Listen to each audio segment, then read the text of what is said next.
know anything about some kind of a weather balloon or UFO that's out in the vicinity of Fort Sumner tonight, do you? Looks like it's 300 to 400 foot long, cylindrical, some kind of a strobe on it and everything else. Unidentified flying objects are not always seen from the ground. Increasingly, pilots are reporting sightings from the air, and they're prepared to talk about them. It was not an airplane, it was an object, an unknown flying object.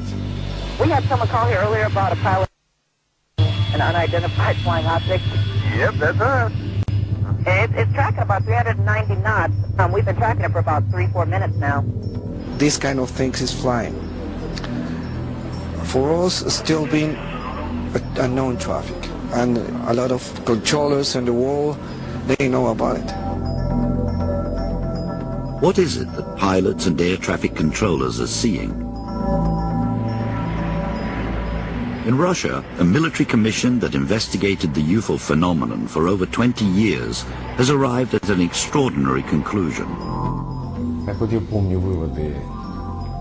The final conclusion of this high-level commission was a recognition that there probably was an alien civilization present. I had a couple of aircraft reported something 300 to 400 foot long, cylindrical in shape with a strobe flashing off to the end of it. Oh. At 30,000 feet.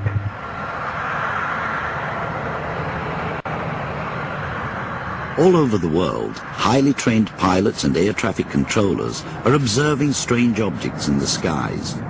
In the past, they've been reluctant to speak publicly about their experiences, but a growing number are now prepared to come forward. Captain Werner Utter was one of Germany's most distinguished commercial pilots. During his time as chief pilot with Lufthansa, he had 3 separate sightings of UFOs, and although he didn't report them at the time, he's prepared to talk about them now. On one flight, we took off in Beirut. Destination was Damascus first, and when we have passed the Lebanon mountains, I saw a light just ahead of our airplane. Suddenly this light came very fast towards us. First I thought it was an airplane, and this big light, it was 2 meters in diameter, and it was pulsating. It was standing between the inside left engine and the cockpit. Suddenly, after 1 or 2 minutes, this light went up like a rocket and disappeared.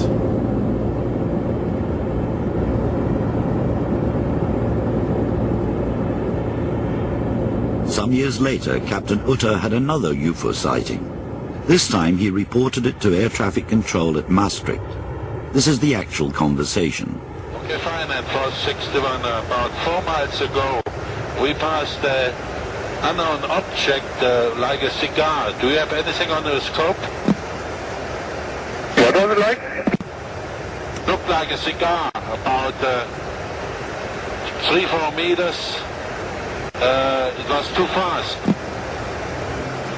No, we have nothing on the radar. Okay, fine, it was about 100 meters below us, just passing. Hoffentlich kein UFO. Maybe Silbermannsnag. UFOs are being seen in the skies over different continents. In February 1995, an American pilot encountered a strange light while flying over Albuquerque. Like Werner Utter, he too reported it to air traffic control.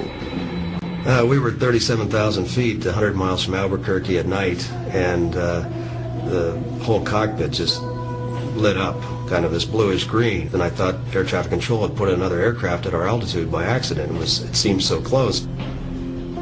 And it was going thousands of miles an hour. I've never seen anything that fast. And so air traffic control got on, and we said, "Do you see anything on your screen?" And she said no.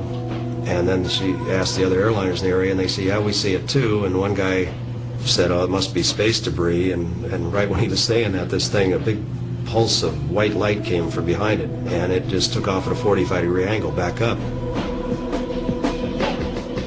I got on the radio and I said, well, when did space debris or meteorites go back up? And at that time, there were 4 other airliners representing all the carriers, and nobody wanted to report it. British pilot Graham Shepherd had 2 UFO sightings in 30 years of flying, but it wasn't lights in the sky that he saw.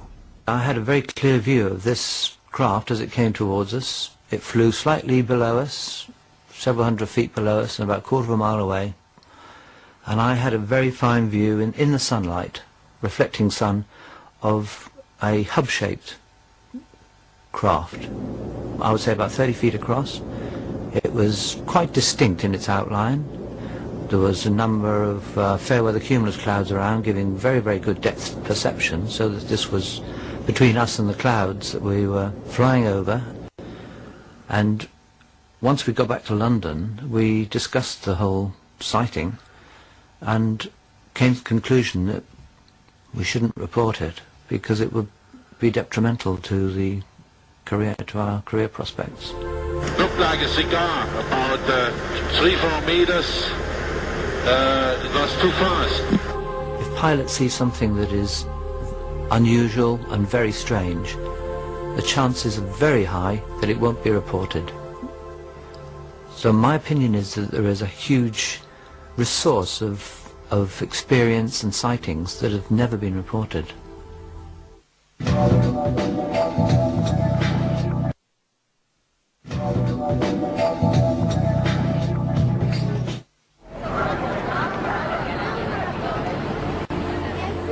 In Mexico, there have been literally thousands of UFO sightings in the last 5 years. Although many may be tricks of the light or weather balloons, they're real enough to be causing concern to the pilots and air traffic controllers who see them on their radar screens. We have the responsibility to inform other pilots flying in all this in our airspace about that unknown traffic. The condition of flight, what is the heading, any kind of information that could be important for the pilots. The point is that they are flying there. These kind of things exist because they are flying, the pilots has a visual contact with them, and sometimes a radar have registered about it. These sort of sightings occur frequently, but as Mexican pilots and air traffic controllers admit, they're rarely spoken about in public or the subject of official reports.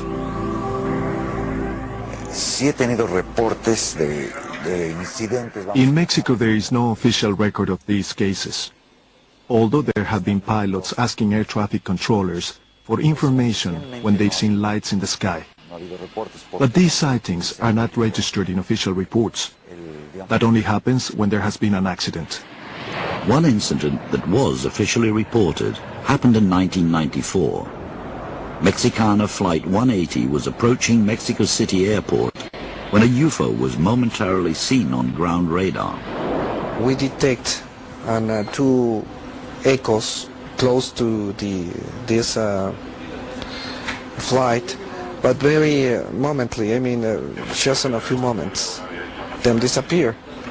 But we receive phone calls 30 minutes before about that the people was watching something on top of the World Trade Center building. That building is located very close to the track of the final approach of runways 5 in Mexico. And in that precisely point, this object having a collision, apparently a collision with his landing gear. The people has visual contact in the building. That building is located in the track of the final approach of runways 5, and in that point, the aircraft has a collision.